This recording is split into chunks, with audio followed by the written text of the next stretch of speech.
Pessoal da torcida tricolor, o São Paulo foi ao Morumbi enfrentar o Fortaleza, um jogo dificílimo, talvez aí o terceiro oponente mais difícil que o São Paulo poderia pegar na Copa do Brasil, né? É um time muito bem treinado, o Fortaleza, a gente já falou aqui, o São Paulo saiu com uma vantagem de 2-0, mas acabou permitindo o empate. Este é o vídeo de jogo, um jogo muito complicado, que ficou assim um sabor terrível. Se fossem outras circunstâncias, a gente estaria aqui talvez com outro sentimento.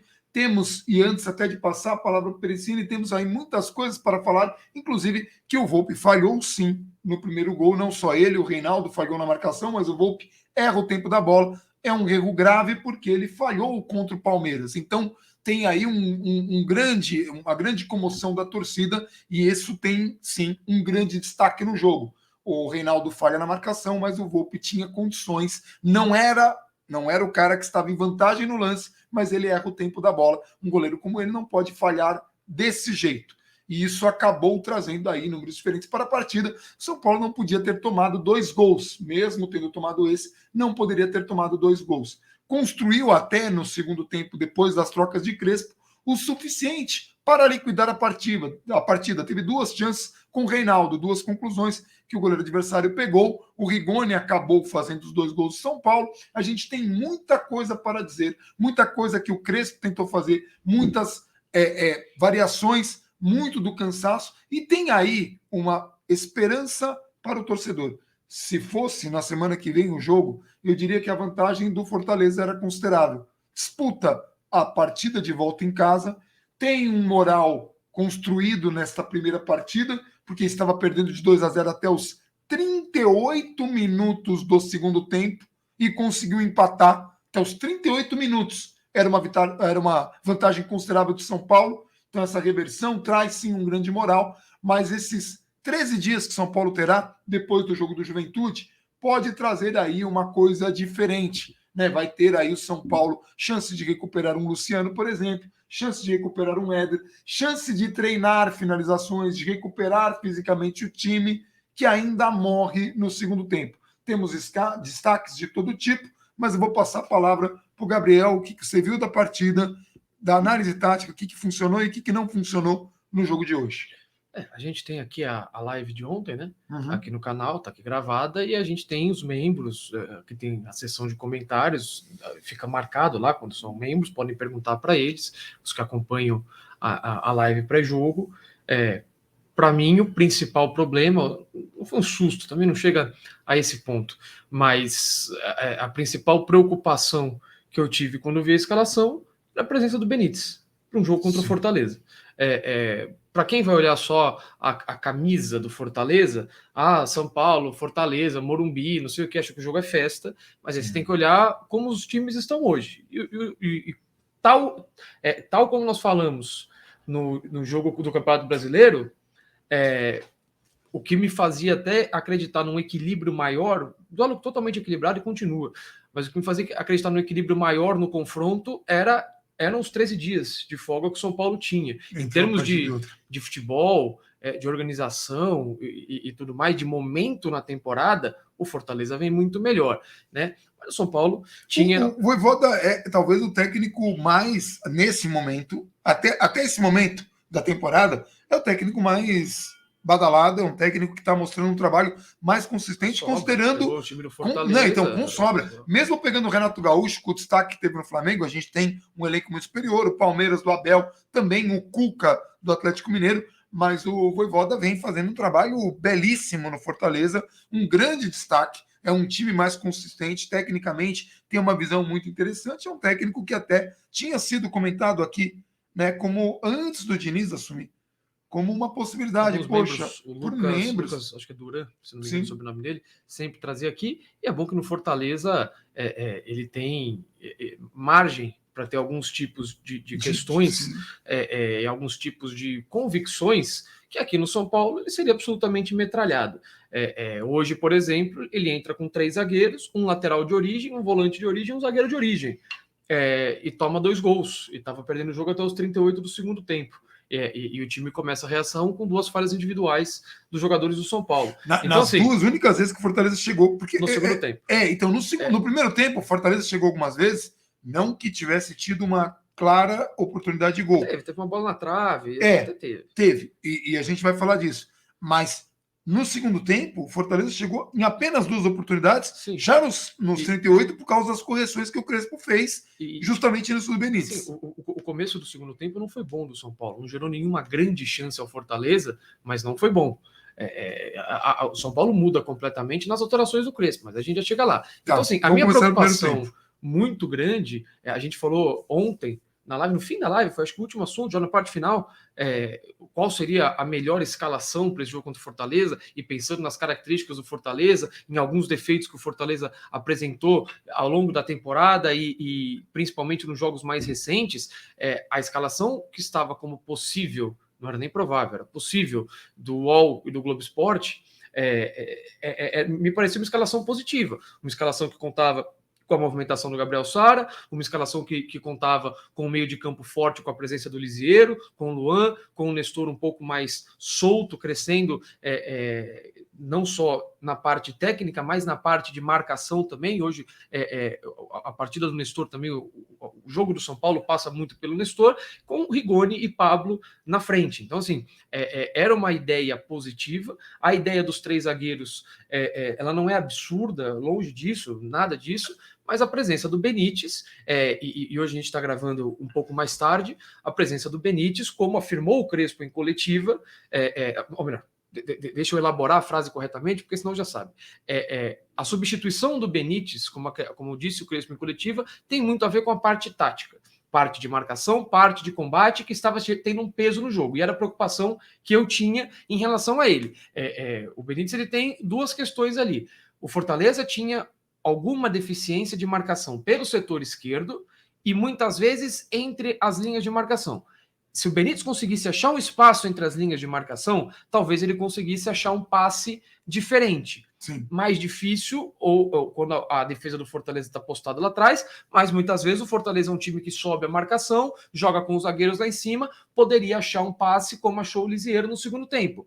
Foi uma aposta do Crespo, essa era a ideia de jogo do treinador. Como coletivo, como estratégia, por mais que alguns queiram ironizar que futebol existe a parte tática, achar que futebol é malabares ou qualquer coisa, como estratégia me preocupava o combate. Você já tem um Rigoni que não é exatamente um jogador combativo, e você partir... É muito mais combativo que o Benítez, mas não ele tem as características dele, e aí você parte de um jogo contra um Fortaleza com muita movimentação, com muita variação, com qualidade para sair jogando com os zagueiros, e você parte marcando com praticamente -2, hoje em dia, na década de 90 tudo bem, hoje em dia isso tem um peso grande. Sim. Então, no primeiro tempo... O Pablo mesmo se comprometeu muito. O Pablo vinha fazer a recomposição do Reinaldo pelo lado esquerdo, várias vezes. Jogou muitas vezes mais recuado e aberto pela esquerda do que propriamente como centroavante. Cara, em momentos ele parecia um volante no campo.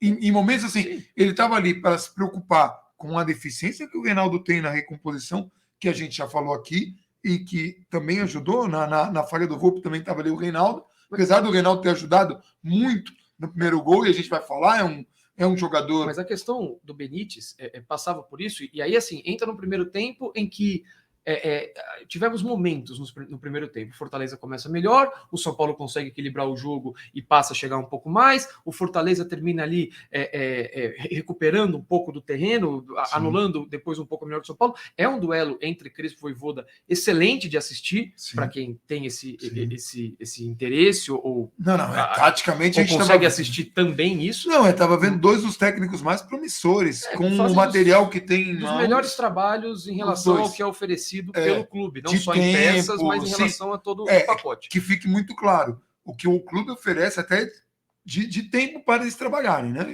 Tudo. Então, assim, no primeiro tempo a gente viu Fortaleza, e não foram poucas as vezes, em que ou um volante vinha buscar a bola próximo aos zagueiros do Fortaleza, ou os próprios zagueiros do Fortaleza, repito, um lateral de origem, um volante de origem e um zagueiro, saíam com a condução de bola, e o São Paulo com marcações individuais, marcando com -2, o zagueiro pegava a bola na sua intermediária e ia parar próximo à área do São Paulo. E até que alguém tinha que se descolar da marcação para dar algum combate e tentar recuperar a bola e evitar o efeito dominó. Isso não aconteceu uma nem duas vezes. Isso aconteceu muitas vezes até Gabriel Sara e Lisieiro entrarem nos lugares de Nestor e Benítez. O Nestor teve uma outra questão. Ele teve o Nestor teve uma pancada na costela. O futebol dele caiu muito a partir dessa pancada. Ele não foi mal no primeiro tempo,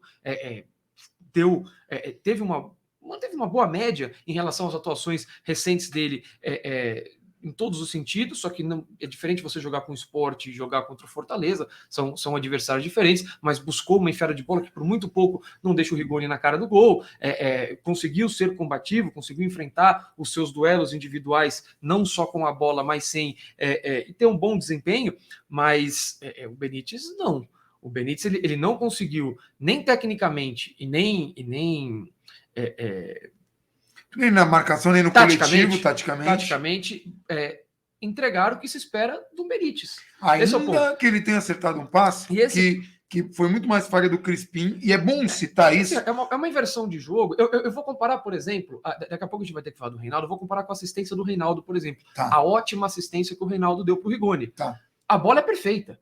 A bola vem por cima, a bola atravessa tudo, a bola vai com força. A bola do Benítez vai atravessar o campo inteiro, ela vai quicando rasteira, porque ele não pega bem na bola, e o Crispim simplesmente acha que tá sozinho e fala, é nossa. Ele até faz um movimento de calma que tá saindo aqui, e tá passando o Daniel Alves nas costas dele, ele não percebe. Sim. Então, assim, é bom como visão de jogo, isso a gente tem muita qualidade do Benítez, é sabido, mas é um passe que não é a mesma coisa que a gente dá mérito para assistência do gol do Fortaleza e falar, nossa, esse passe foi deslumbrante, perfeita a bola, na medida, quando você tem um Reinaldo abandonando a marcação e um Volpe passando lotado da bola.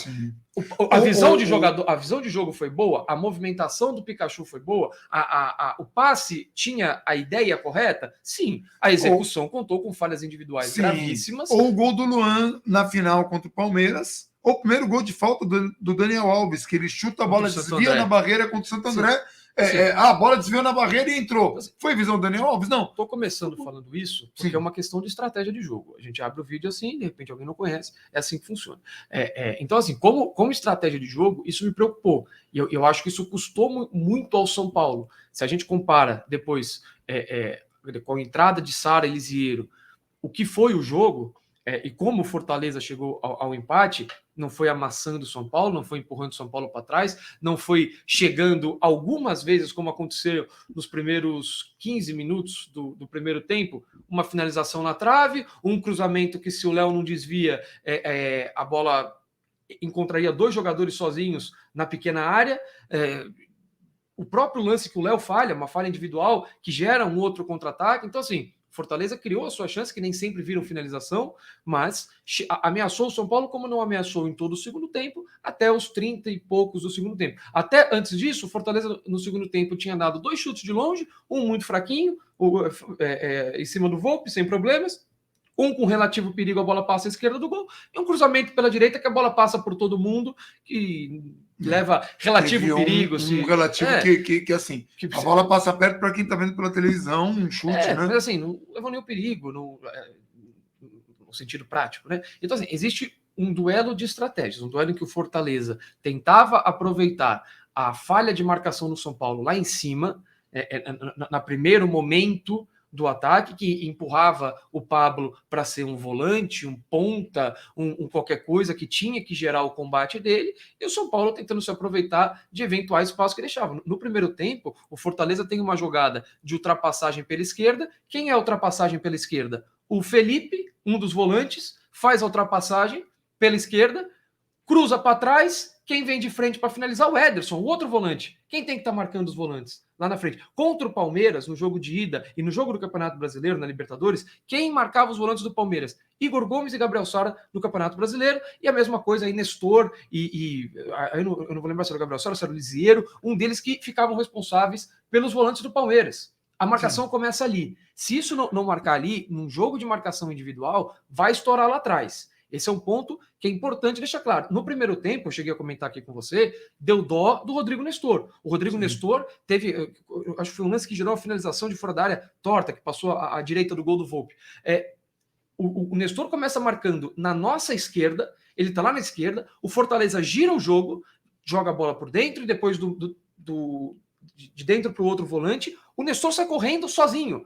Ele tá marcando na ponta, ele tá marcando no meio, ele tá dando combate lá atrás e você sobrecarrega o jogador. De novo, num jogo de marcação individual. É moleque, mas não é mágico. Então, assim, né? muitas vezes o São Paulo pecou nesse sentido. E aí teve no primeiro tempo também 3 boas chances, se não me engano, foram 3, né? Uma ótima enfiada de bola do Daniel Alves para o Rigoni. O Rigoni para no ombro do goleiro, que sai muito bem. Essa enfiada de bola do Benítez, que a gente cita, que o Daniel Alves perde o gol e depois o Bruno Alves perde o gol. Então, assim, foram 3 oportunidades, o Daniel Alves foi bem em 2 das 3. Aquele foi pior, foi aquele que recebeu e não conseguiu fazer a conclusão. No mesmo lance. Como ele vai mal, que não consegue fazer o gol cara a cara. Sim, e deixa a bola para o Bruno Alves. Mérito do goleiro, do Boeck, que falhou há 2 jogos de maneira bizarra contra o Santos e hoje foi muito bem. Pegou 2 bolas do Reinaldo, pegou essa, pegou... e pegou a do Rigoni. Sim. Então, assim, esse foi o cenário do primeiro tempo, essa alternância e esse duelo entre as equipes. Muitas vezes a gente via, até no começo do segundo tempo, mas o São Paulo entra com 3 zagueiros, hoje 3 zagueiros de fato.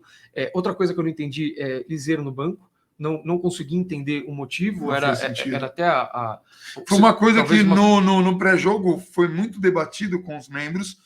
Por que o Liseiro estava no banco e realmente foi uma coisa... Porque assim, a questão do Liseiro, se fosse em outros momentos, você entende a questão do Liseiro, mas ele conseguindo fazer mais ou menos a função do Luan em termos de combate e tecnicamente não tem comparação entre os 2 jogadores, é muito diferente, eu não entendo. O Liseiro vinha bem, muitas vezes como primeiro volante, poderia jogar tranquilamente com o Nestor. O Nestor obviamente tinha que estar em campo nesse jogo, pelo momento que tem vivido de crescimento em todos os aspectos do jogo, mas o Crespo opta pelo Benítez sem o Sara e o Luan sem o Liseiro. São estratégias que a gente explicou aqui, essas ideias. Ele identificava um jogo mais, eventualmente, uma vantagem física contra o Fortaleza, física que eu digo do Luan, de combate. Porque eu ia falar. De uma disposição física. Porque até fisicamente o Fortaleza estava mais preparado para esse jogo. Me refiro ao duelo individual. Mas o Fortaleza estava mais inteiro. Sim, a gente percebe que no fim do jogo, ele, na verdade, após o segundo gol, eu até entendo razoavelmente, por mais que o Crespo, na hora que sai o gol, pouco depois ali, quase já na saída de jogo, o Crespo mantém, e o São Paulo muda muito o seu estilo, não manteve em nada o jogo. O São Paulo abdica do jogo, só bola longa. O Luciano, que era o homem mais avançado no campo de defesa, e o tempo inteiro no campo de defesa, o São Paulo teve poucos escapes, uns 5 minutos depois do segundo gol, teve poucos escapes, teve o lance do Daniel Alves, aí toma o gol, o lance que o Daniel Alves fala para o Reinaldo, toma o gol, tem mais uma jogada que termina com a finalização do Reinaldo numa puxada de contra-ataque e vive muito de bola esticada. Quando sai o Rigoni, entra o Luciano, que me parece que ainda não está na melhor versão dele, foi o segundo jogo que ele tem desde a condição, jogou pouquíssimo. O primeiro jogo a gente já tinha visto que estava muito ruim, mas normal. Tempo de bola, normal, o cara ficou um tempo parado considerável. A mesma coisa, muita gente falou que o Benítez poderia também está sentindo falta de jogo. Mas é justamente por esse ponto que, de repente, ele não deveria ter jogado essa partida. Mais propício ele ter uma oportunidade contra o Juventude, que cedeu algumas oportunidades, principalmente no primeiro tempo. O último jogo de Juventude foi contra o Fortaleza, o primeiro tempo foi quase inteiro do Fortaleza, e uma marcação entre as linhas de Juventude muito frágil, onde o Benítez poderia fazer muito, ainda pode, se ele tiver condições de jogar no domingo, e aí o São Paulo teria 13 dias para tentar colocar o jogador em forma e eventualmente exigir um pouco mais de combate dele, porque não é a característica dele, e aí não tem a ver se ele está bem fisicamente ou mal fisicamente. Não, é característica do jogador, a menos que ele aprendesse a fazer coisas que não estava acostumado, isso pode acontecer. Mais difícil com o Benítez, mas aconteceu, por exemplo, com o Luan. Como o Luan é mais novo, o Luan, quando ele virou o titular com o Diniz ainda, ele estava fazendo já funções que antes de ser titular ele não fazia. O Luan era um cara que destruía e tocava de lado, com todo o respeito, era a característica do jogador. Hoje o Luan tem muito mais repertório. Não tem tanto repertório, por exemplo, quanto o Liseiro. Se um Liseiro consegue fazer uma marcação efetiva como a do Luan, o Liseiro tem mais capacidade para fazer determinados tipos de jogada que o Luan não vai conseguir fazer, mas o Luan é um excelente jogador, assim como o Liseiro, os dois muito bem. E no jogo de hoje talvez fosse melhor que essa dupla estivesse lá. Lisieiro e Luan. Com os Nestor dois com um pouco mais de liberdade, em vez de ficar correndo que nem um maluco no meio de campo para compensar porque a algumas gente questões de comprometeu marcação. o Nestor que está começando, o Nestor está em franca evolução, já alguns jogos, a gente poderia deixar o cara fazendo o que ele está fazendo de melhor, ele está mais combativo, mas ele teria mais liberdade, e a gente teria o Lisieiro, que está conseguindo fazer esse combate mais do que fazia antes, é um cara que evoluiu muito, principalmente nas mãos do Crespo, pouco jogou com o Diniz, ficou muito tempo machucado na era Diniz, então é acerto do Crespo, essa nova habilidade do Lisieiro, esse desenvolvimento do Lisieiro de combater mais, ficaria ele e o Luan ali, só que a diferença é que quando o Lisieiro toma uma bola, a capacidade que ele tem de fazer aquilo virar uma grande jogada, segundo gol, exato. Eu ia chegar nele. Ele rouba a bola e ele mete a bola com muito preciosismo, com muita capacidade para o Rigoni, méritos mais do Rigoni também, porque pega a bola e ele desenvolve muito do campo. O passe já é direcionado para ele poder, para o Rigoni poder ter o domínio dando correto, tapa na frente para pegar justamente a parte do campo. Mas a inteligência do jogador, porque quando você tem um Lisieiro que toma a bola e aí ele olha para o campo, ele já percebe, pô, aquele jogador. E o primeiro gol, na verdade, assim, o primeiro gol, e aí a gente tem que falar dele também, ele começa. O primeiro gol do São Paulo, de uma roubada do Pablo. Ele começa numa roubada do Pablo, que fazia a função dele. Sim. Que foi imposta a ele. Meio de volante, coitado. Ele tinha que acompanhar. Porque em quem que ele estava marcando no lance que ele desarma no começo da jogada? Quem que ele estava marcando? O Tinga. O Tinga é o lateral de origem que com o Vojvoda joga de zagueiro. O Pablo tem obrigação. Se o Pablo não tá lá no meio campo, olhando para cima, não sei onde é que eu tô, roubem a bola aí, dá no meu pé, que eu sou o craque, eu vou decidir, o Tinga teria liberdade. O Tinga sobrecarregaria alguém na marcação. Como o Lisieiro como o Nestor ficou sobrecarregado. Então ele recupera a bola no campo de defesa. Cara, de novo, isso é importante. E serve o Reinaldo. Cada jogador... Quer ignorar, já falei, quer ignorar a parte tática? É direito de cada um. Só que tem coisas que são faladas e escritas que eu acho que se mostram para o Crespo abandona o futebol. Ele fala, não, para mim não dá, eu vou embora, levanta e vai embora. Porque, cara, você ignorar, isso não isenta o jogador de diversos problemas, incluindo o gol absurdo que ele perdeu no jogo mais importante da temporada, no clássico mais importante contra o Palmeiras nos últimos 15 anos. E que não foi o primeiro gol que ele perdeu numa decisão complicada, porque contra o Grêmio foi Luciano e Brenner, né? Mas assim, não foi o único gol que ele perdeu em jogo decisivo, não foi o único gol que São Paulo perdeu em gol decisivo. Aliás, o Volpe nesse caso está com crédito muito mais negativo, porque falhou clamorosamente contra o Palmeiras e falhou hoje. A falha contra o Palmeiras foi muito pior que a de hoje, mas falhou hoje também. A do Palmeiras foi muito pior, porque hoje ele erra o tempo da bola, não deveria errar, foi meio... É horrível errar. Não adianta a gente ficar aqui xingando primeiro, porque o Volpe é muito superior ao Lucas Perry hoje. Muito superior. E não tem nenhum reserva que faça sombra a ele. Esse é o primeiro ponto. Segundo ponto, hoje, quando ele vai para a jogada, ele não está em vantagem. E é muito importante para o goleiro. Cara, assim, eu só quero terminar o primeiro gol do São Paulo. Tá bom. Tem essa recuperação de bola do Pablo, que ela é muito importante. Ela pega um Fortaleza que já estava saindo e que tem esse defeito de recomposição em alguns jogos, como nós falamos aqui com o Brenner, como um dos membros apontou, o Gabriel Baruel, que faz um trabalho muito bacana também, fazendo análise dos adversários que o São Paulo vai fazer. As lives pré-jogo são muito boas, mas tem esse contra-ataque em que Reinaldo e Sara se acompanham juntos, Sara puxa a marcação, de novo, quer ignorar o papel tático? Tudo bem, eu imagino o Crespo ouvindo algumas coisas que são ditas.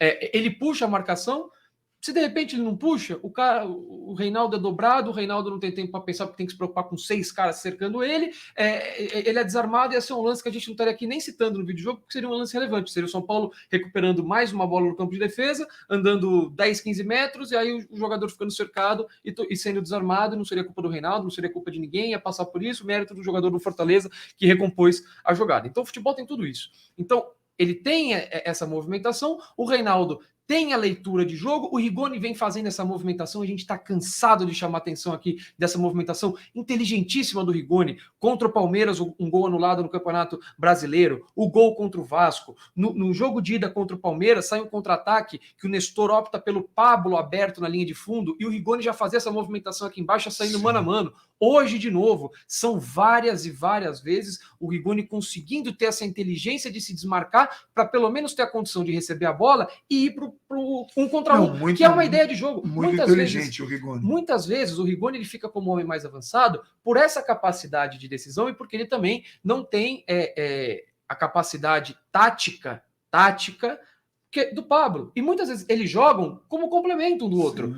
Não é porque, por que não põe o outro? Primeiro que Éder e Luciano mal aguentam jogar 20 minutos. Esse é o primeiro ponto. Só ver o tempo que o Luciano entrou hoje. Segundo ponto, essa questão de complemento. Você não pode abandonar. Hoje o Benítez esteve em campo, a gente viu e citou aqui as consequências, que nem tudo é só quando o São Paulo joga. O São Paulo tem um adversário contra, esse adversário marca, esse adversário sai para o jogo, esse adversário anula as nossas ideias. Não é um 4 de julho, não é um Campeonato Paulista. Eu vou deixar uma coisa muito clara, porque teve um vídeo recente que eu falei de uma coisa que me incomodou no Rigoni, na Libertadores, de tirar o pé em dividida. E foi específico naquele jogo, e eu falei da qualidade do Rigoni, porque hoje o Rigoni fez 2 gols. Então muita gente vai falar, mas você não falou que tirava o pé em dividida? Não, eu falei que naquele jogo, isso aconteceu. Hoje, ele não teve tantas bolas para dividir, mas a capacidade técnica que ele tem para se movimentar, a capacidade técnica que ele tem para chutar, para fazer, para entender, para leitura de jogo, é um dos jogadores mais promissores que São Paulo tem hoje. É equivalente ao que foi o Luciano para o Diniz. Quando o Rigoni chegou para o Crespo, ele deu uma cara nova para o São Paulo, tanto quanto o Luciano para o Diniz. Isso não quer dizer que ele vai ser em todo jogo ele vai funcionar perfeitamente. Isso não quer dizer que tudo que se vai falar dele vai ser positivo ou negativo, mas a cada jogo vai. Hoje ele teve essa leitura nos 2 momentos, e quando ele sai do jogo, o São Paulo sente bastante. Mas o ponto é, Rigoni e Benítez juntos, quando você tem no mínimo uma estratégia muito específica de compensação disso, e exige que eles estejam em um dia ou não em um dia, porque muitas vezes a culpa não é do jogador. Sim. O Benítez, às vezes, não recompor,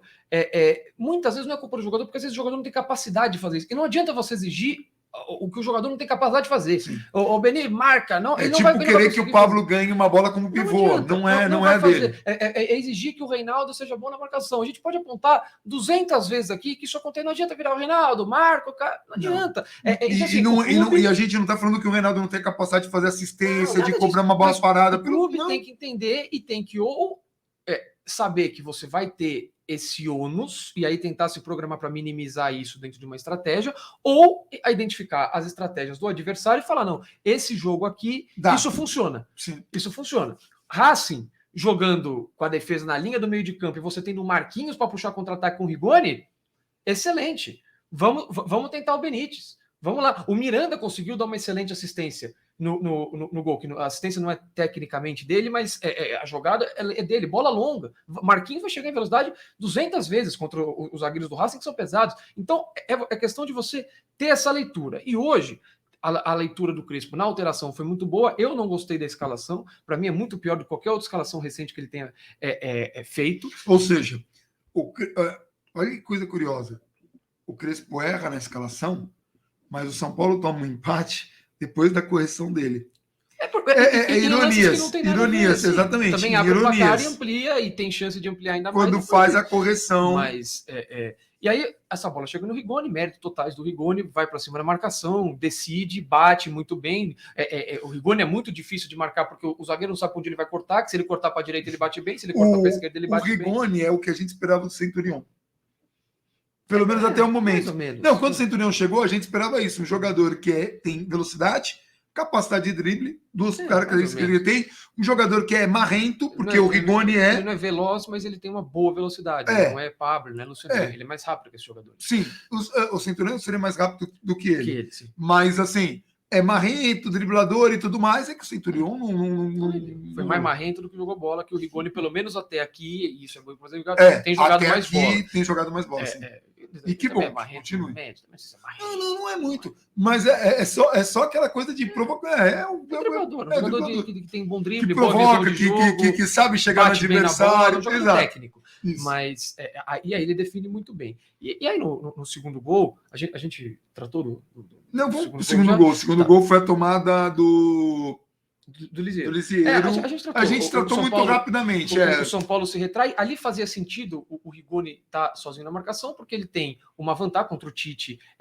Talvez dos três seja o mais lento, acho que mais lento até que o Matheus Jussa, que o Jussa, né? Ele tá no mano a mano ali. E aí ele abre ali para receber, fica embaixo, e ele no mano a mano, nas costas dos outros jogadores que estão construindo o jogo, ele tem todo o campo por dentro para levar vantagem. Então o São Paulo ganha a bola, ele faz um movimento rápido, o passe é rápido, porque se o passe demora muito, ele vai ser fechado pelo jogador que está na frente, o zagueiro vai deixar ele impedido, o zagueiro vai poder chegar mais perto dele, porque o cara não pode sair disparando como se estivesse com a bola enquanto espera o passe. Então ele faz todo o movimento corporal certinho, o passe do Lisieiro é perfeito, ele sai na cara do gol, muita qualidade técnica na cara do gol, que mesmo tendo perdido o gol no primeiro tempo, sobra qualidade, não é aquilo que fez ele não ter essa qualidade, tira do goleiro, entre o goleiro e a trave, perfeito, e o São Paulo amplia o jogo. O Rigoni é um cara que no gol ele consegue se desequilibrar, né? Não nos gols, ele consegue se desequilibrar, se reequilibrar, ainda bater. O primeiro gol, ele escorrega no começo. Ele escorrega, mas ele consegue se Mas tem muita qualidade para corrigir isso. Nossa. E aí entra pelo menos um lance capital antes disso. O São Paulo ganha uma bola. Fortaleza, obviamente, tem que sair mais para o jogo, porque 2-0 já era um resultado bem ruim. O São Paulo tem uma bola com o Daniel Alves que ele vai fintando por dentro, ele passa por 2 ou 3 jogadores ali por dentro, perna esquerda dele não é melhor, ele já não é um grande finalizador, de perna esquerda isso piora, e ele rola a bola para o Reinaldo, que de ala tem essa chegada muito forte, que ele já tinha no passado como lateral, atacando. Ele é um jogador ok, de razoável para bom, talvez, o que compromete ele não é a parte, ou pelo menos essa subida, essa parte ofensiva de uma maneira geral, e a bola é muito boa, e o Reinaldo opta pela finalização.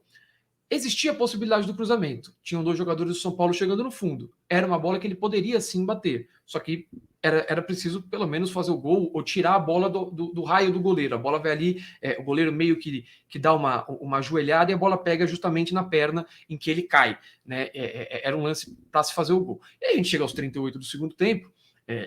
Teve um outro lance do São Paulo antes desse, não teve? Uma outra conclusão do Reinaldo. Foram 2 Não, então, esse eu acho que foi com 3-1. O que seria o 3-1, né? Tá. Foi 2-1. Tá. Aí a gente chega aos 38 do segundo tempo, o São Paulo já bastante retraído.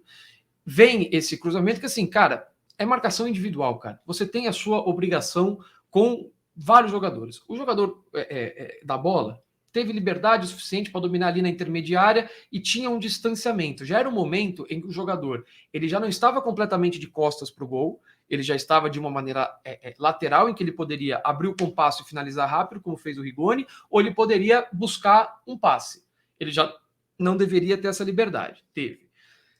E aí, cara, você é lateral, você tem a sua responsabilidade ali atrás. O Reinaldo, ele não faz nem menção de marcar o Iago Pikachu.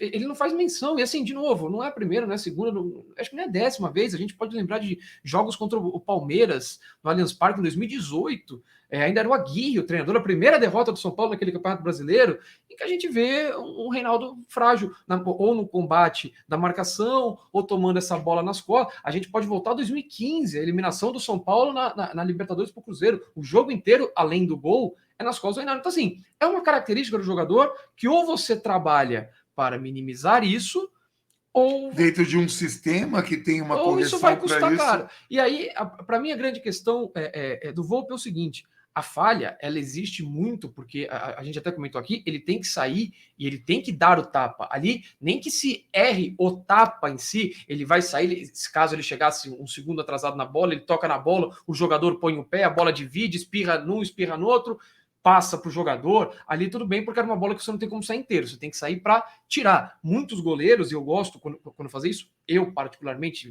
toda a minha limitação de carreira de goleiro de society. Não.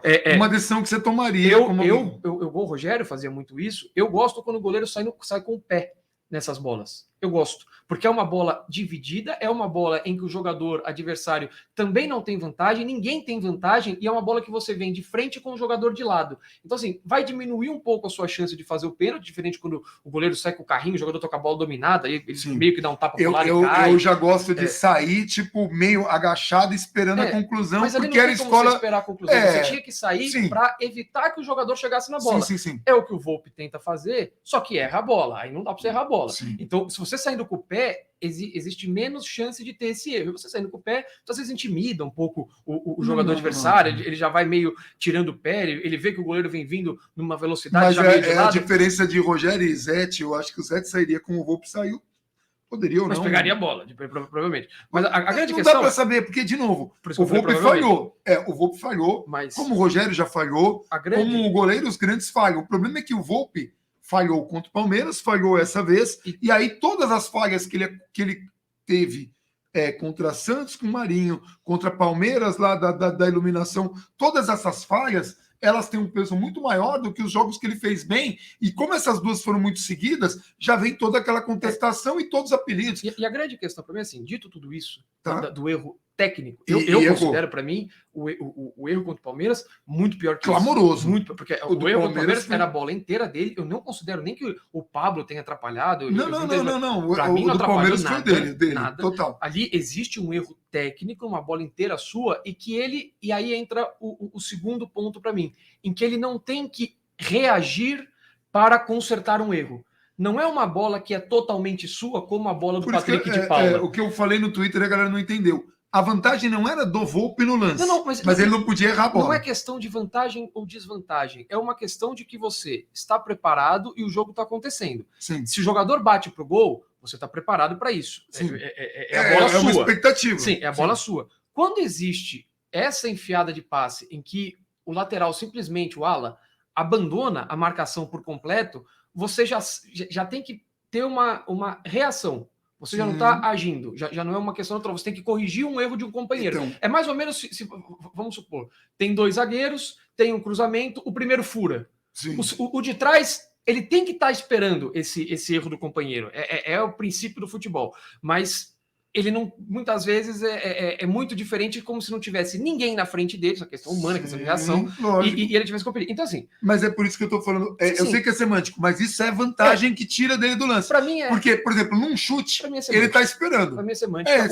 O erro é técnico, só que talvez se ele tivesse um segundo a mais para sair. Se o Reinaldo não tivesse ali, cara, ele estaria mais em vantagem do que ele estava sem o. Mas entendeu? Porque você tem que raciocinar nisso. O erro é técnico porque ele erra o tapa na bola. Ponto. Sim, total. Ele sai ali para dividir a bola e ele erra o tapa na bola, como errou contra o Palmeiras em lances completamente diferentes. O torcedor tem todo motivo de fazer piadinha, de falar, pô, o cara não enxerga. Meu único ponto em relação a isso é o hospício que se virou e a sabotagem. Eu tuitei isso ontem, ainda impressionante. Eu estava 6 horas da manhã, eu estava acordado, eu olhei para a janela do meu apartamento, saiu um voo ali de Congonhas, 6h04 da manhã. Eu olhei e falei, pô, tá escuro ainda, avião. Pô, que saudade dos dias de visitante, ou que eu ia de visitante, porque geralmente você vai ou volta nesses horários muito bizarros pra gente para voltar, pegar o dia seguinte de trabalho e tudo mais. Foi, pô, que saudade. Tomara que esses dias voltem logo. Cara, tô doido para ir pro Morumbi. Vai ter um evento teste agora em Itaquera, que se de repente correr tudo bem, todo mundo se respeitar, todo mundo cumprir o distanciamento, se tudo correr diferente do que ocorreu em Minas no jogo do Atlético contra o River Plate, de repente o Dória até antecipe essa questão dos públicos nos estádios, que aí depende também do Brasil inteiro antecipar, mas de novembro para, não sei, outubro, fim de setembro, a gente também tem uma questão de mortes. Eu tô falando da decisão do Dória, se é certo ou não, não interessa. Tá? Mas assim, eu tô louco para voltar pro estádio, mas ainda bem que o estádio tá fechado. Ainda bem que o estádio está fechado. Existe uma questão, a gente falou isso ontem ainda na live, só que a gente está falando do refis, né? Em que ou você é o melhor ou você é o pior. E aí acabou. E se você não entra nessa sabotagem de que é o pior, errou tudo, não acertou nada, falhou em 200 jogos, nunca fez um jogo decisivo bom. Se você não entra nessa, aí você é apelido A, B, C, D. Eu estou tentando, estou aprendendo com um amigo nosso, inclusive, estou tentando melhorar como ser humano e ignorar algumas coisas. Tem algumas pessoas também, como eu falei, tem gente que ignora taticamente, tem gente que você mostra pro Crespo algumas coisas, a parte tática, você mostrasse pro Crespo, eu tô falando do Crespo porque é um treinador que ainda conta com a simpatia. Se fosse o treinador do ano passado, jamais faria esse exemplo, eu pegaria exemplo do Guardiola. Mas você mostra para qualquer um desses o que é dito, fala algumas coisas, o cara larga a vida, ele fala, ah, parou, isso aqui não dá, o cara ou dá risada, ou ele se assusta, alguma coisa acontece. Então, o que tem acontecido é, se você não entra na histeria coletiva, se você não entra no apontar, a culpa de todos os problemas da vida é de tal coisa. Ou pior, se você não fala que tem que mandar todo mundo embora, o que é praticamente impossível. Então, assim, é uma histeria coletiva. Sim. Para mim, é uma questão de falha. Para mim, no jogo mais importante, no jogo que, cara, provavelmente, eu não sei um jogo que eu vou ficar tão chateado quanto essa eliminação do Palmeiras. Eu não sei que quando vai ter isso de novo ou quando foi a última vez. Que é bizarro. E eu acho que deve sim ser cobrado quando existe Pablo, esse tipo de jogo, quando existe o mínimo quando há inteligência, coerência, racionalidade, cobre qualquer jogador, mesmo que seja até de maneira injusta ou excessiva, tudo bem. Mas, cara, eu não vou entrar em sabotagem. E sabotagem. É o pior, é não sei o quê, nunca fez tal coisa. Não vou entrar. Aí fica para cada um dar apelido, eu não tô nem aí, eu não ligo, o cara, aqui é 99%, fala uma coisa, eu não tô nem aí para 99%, sim. Eu tenho a minha opinião, que eu tento embasar a minha opinião, se quiser discordar de mim, coloque opinião, tô totalmente aberto. Assim, todo mundo que vê, aliás, eu bloqueei, sem exagero, eu devo ter bloqueado 50 pessoas antes da gente fazer o vídeo, sem exagero. Todo mundo que veio com argumento, eu respondi e respondi tranquilamente. O máximo de tranquilo que eu consigo ficar depois do jogo desse. Eu fiz a mesma coisa. Quando o tom vem fora do tom, ou eu vou bloquear ou eu vou responder na mesma medida. Não, e alguns que eu bloqueei hoje, eu até respondi, querido, olha, você passou aqui do ponto. Porque assim, as pessoas acham que a gente se apega ao que a gente comenta. Eu só fiz esse parênteses. Mas assim, é muito importante deixar isso muito claro. A gente não se apega ao que a gente comenta. A gente se apega aos argumentos que a gente faz e no que a gente acredita. Então, e se tem alguma coisa que prove o contrário, a gente vai modificar isso. Por exemplo, e a gente torce para São Paulo. Hoje eu li sobre... Tem que falar do segundo gol, tá? Sim. Eu li sobre o gol que o São Paulo perdeu. Eu li sobre 4 jogadores. Volpe, Daniel Alves, Pablo e Gabriel Sara. A falha... Por causa do Gabriel Sara dar o passe que é o cara. Que participa do gol, melhora o time, foi válvula de escape. Em um dos Aliás, lances, a gente não comentou isso.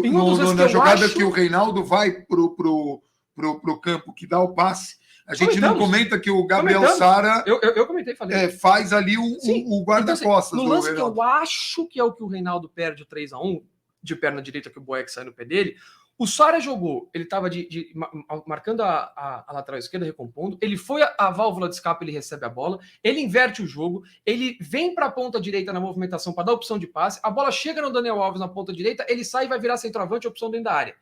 Ele faz 200 funções, isso gera atenção dos atacantes, isso gera atenção da defesa, isso gera gente dentro da área. Quando o Crespo gosta de um lateral chegando lá no lado oposto, quando um lateral recebe por aqui e você tem um cruzamento que o lateral chega por trás da defesa para fazer o gol, os jogadores que puxam a marcação no primeiro pau, os dois, geralmente 2 jogadores por ali, são fundamentais para isso dar certo.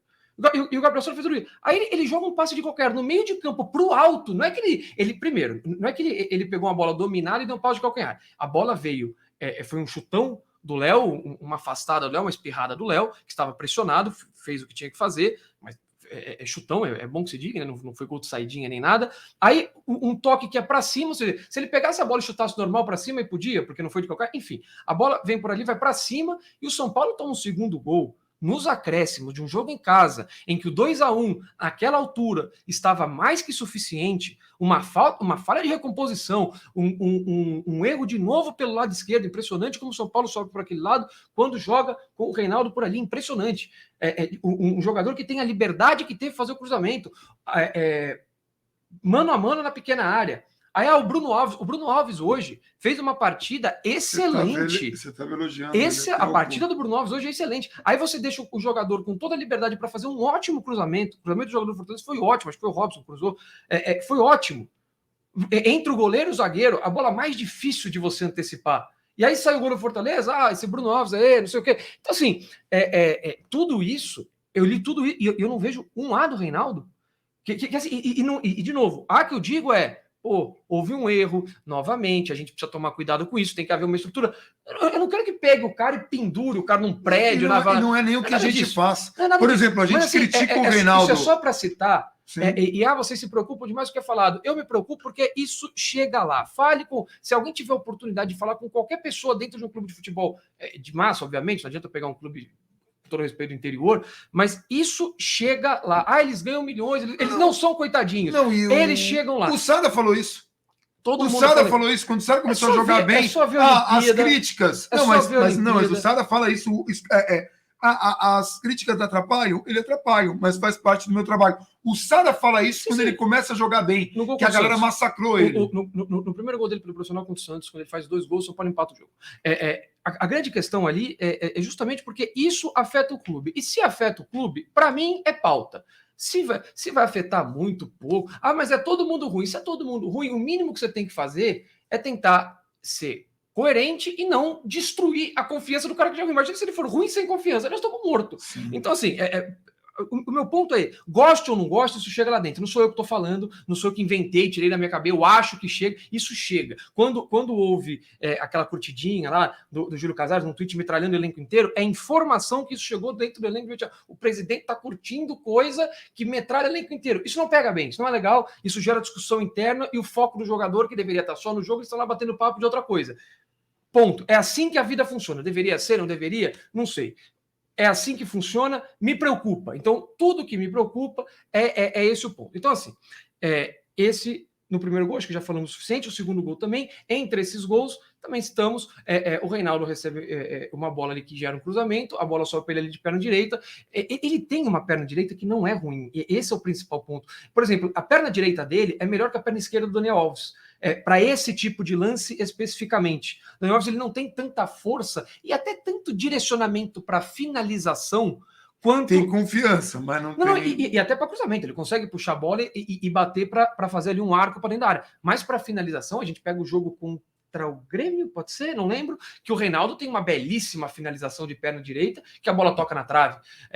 E não é um lance isolado, ele consegue fazer isso.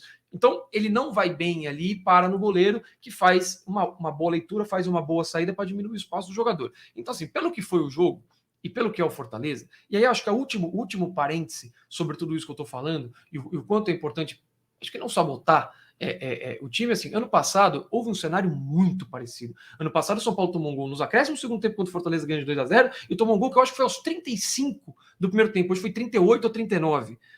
Ano passado era vexame, era absurdo, e a culpa era do treinador. Por quê? Porque o treinador era odiado. Então, se o treinador é odiado, a culpa é dele. Sem Miranda. Pô, sem ninguém, mas assim, a culpa é dele. Sem Miranda e sem Rigoni. Aí, no primeiro gol do Fortaleza, tem um erro começa um erro de passe do Diego, e que o Fortaleza pega a bola e vem no contra-ataque.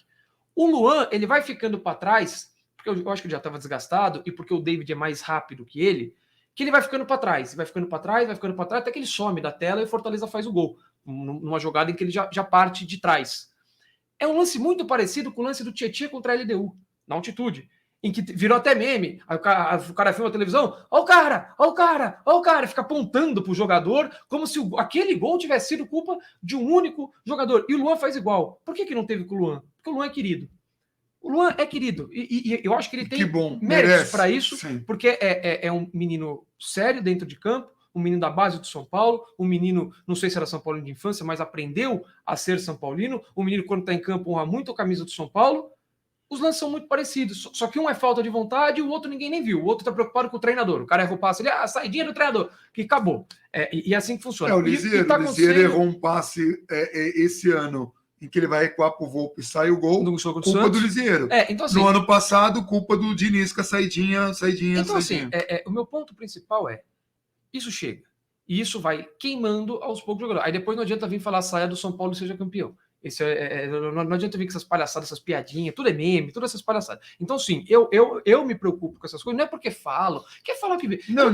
Cara, só um último ponto sobre isso. Se eu tivesse problema... O Campeonato Paulista ia tirar pressão, deveria tirar esse tipo de pressão. Tirou ou não tirou? Se eu tivesse problema com o que falam de mim, eu estava em casa, chorando, fazendo qualquer coisa ou criando fake na internet. eu tô na internet dando a minha cara e falando o que eu penso, que eu poderia estar aqui falando um monte de coisa popular para ganhar aplauso bobo e vazio. Sim. Não tô. Eu tô tentando pelo menos construir um raciocínio. Então não tô nem aí porque falam de mim. Só que eu tô preocupado com o efeito que isso gera dentro de campo. Então, assim, que bom que a gente vai ter uma pausa agora, que vai ser importante para os jogadores pelo menos zerarem essa questão, eliminação para Palmeiras, jogo ruim contra o Fortaleza pelas circunstâncias de jogo, e se recuperar, o clube se recuperar, o time se recuperar fisicamente. São 13 dias garantidos, o São Paulo sabe que terá esses 13 dias depois do jogo de Caxias do Sul, e aí dá na mão do preparador físico, dá na mão do Crespo e fala, ó, vocês têm aqui esses 13 dias, trabalhem, quando a gente voltar a gente tem um turno de Campeonato Brasileiro para jogar e espero que aí 5 jogos de Campeonato de Copa do Brasil para chegar até a final e tentar levar esse título. Esse é o trabalho que vocês vão ter, vocês têm 13 dias, 2 semanas,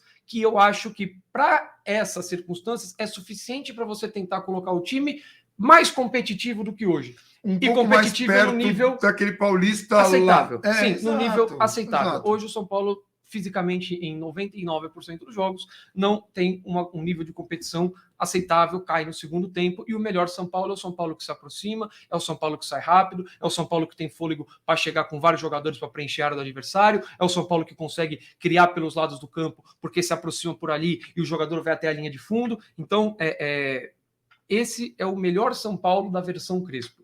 E é o São Paulo que eu torço e acredito que a gente possa ver depois desses 13 dias. E é importante dizer, é o que será cobrado. Não é o que vai ápice, precisar. Não, e mas um nível muito mais aceitável do que hoje. E é o que vai precisar, porque se São Paulo quiser enfrentar o Fortaleza, com a vantagem que o Fortaleza tem agora, depois de empatar fora de casa, e os próximos jogos da Copa do Brasil, que vão ter adversários bem robustos, né? A gente tem o Flamengo hoje que goleou com 1 a menos o time do Grêmio, possivelmente passará de fase. E a mesma coisa deve acontecer no Atlético Mineiro contra o Fluminense, a menos que aconteça uma grande zebra, é o favorito. São Paulo vai enfrentar aí 2 das principais equipes, né? 2 das 3 principais equipes hoje do certame nacional. Então São Paulo vai ter que estar no seu principal, e nesse intervalo, dificilmente vai chegar goleiro, dificilmente vai chegar centroavante. É este elenco que está aqui. Só que a gente tem que lembrar que um elenco do ano passado, que era muito menos vistoso e que tinha um técnico muito menos capacitado, na visão de muitos, conseguiu resultados expressivos, tem condições de conseguir esses resultados agora. Era o mesmo goleiro, era o mesmo departamento médico, então condição A. A gente tem que fazer a torcer. Para quem chegou até aqui, os vídeos são longos, porque a gente tenta.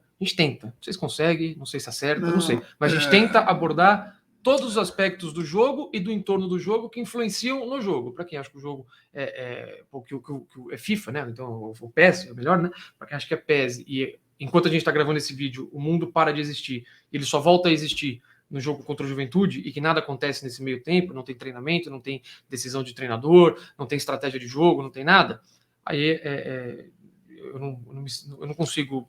Não sei o que falar, honestamente. Então a gente tenta, a gente pode errar e acertar, mas aqui dá 52 minutos de vídeo. Dá para fazer vídeos mais curtos, mas hoje o jogo de hoje exigiu. Quando tem muito conteúdo, principalmente tático, quando tem muito mérito do adversário, São Paulo Sport vai ser mais curto, o jogo tem menos importância, taticamente ele tem um padrão muito claro. Hoje eram os 2 técnicos aí que tem muita coisa a mostrar, era um duelo muito interessante e os 2 mostraram muito trabalho. No começo do segundo tempo, o São Paulo várias vezes fez uma série com 4 jogadores, jogando com 3 zagueiros. Empurrou o Léo para a lateral, saiu com Miranda e Bruno Alves, Daniel vinha buscar o jogo e empurrava o Reinaldo um pouco para trás para tentar empurrar o Fortaleza mais para trás, para tentar jogar o adversário para trás e você construir. É só dizer, né? O Crespo está recebendo sondagens, né? Assim, do River, e parte da torcida fala: o Vojvoda tá aí, é o treinador que a galera. Imagina se o Vojvoda vai jogar um jogo de mata-mata, ele bota Luan, Reinaldo ou Igor Vinícius e Miranda na zaga, e o São Paulo toma 2-0 e tem que buscar devido a uma falha, 2 falhas individuais do adversário e um gol nos acréscimos de um cruzamento. Você imagina o que falariam de um treinador que não tem carinho ainda, como o Crespo adquiriu, e que não tem currículo, né? O Vojvoda é um treinador que ainda não, é jovem. Jerarquia. Não tem a jerarquia aí. Mas é isso, gente, é isso. Acho que a gente conseguiu explicar os principais pontos, colocar várias coisas que vinham sendo colocadas. Qualquer dúvida que tenham, ou qualquer crítica, coloque nos comentários que a gente acaba lendo, a gente traz depois no contexto, vai ser. Não, hoje não. Não hoje, mas Não, hoje eu só sobre eu, esquece. Vê aí minha vida. E aí mas enfim, a gente vai ler, pelo menos eu vou acabar lendo, e aí a gente vai discutindo mais para frente. A gente ainda tem o último confronto contra o Juventude antes dessa grande pausa, e daí a gente vai explicando as coisas que vão acontecer aqui no canal. Mas hoje foi um baque. Foi difícil fazer o vídeo, a gente demorou para fazer, e daqui a pouco eu tenho que acordar, quer dizer, não sei nem se eu vou dormir. Eu também tenho vai que trabalhar. fazer, vamos então tá bom, é isso. A gente vai ficando por aqui. Um abração para todo mundo e vamos São Paulo. Vamos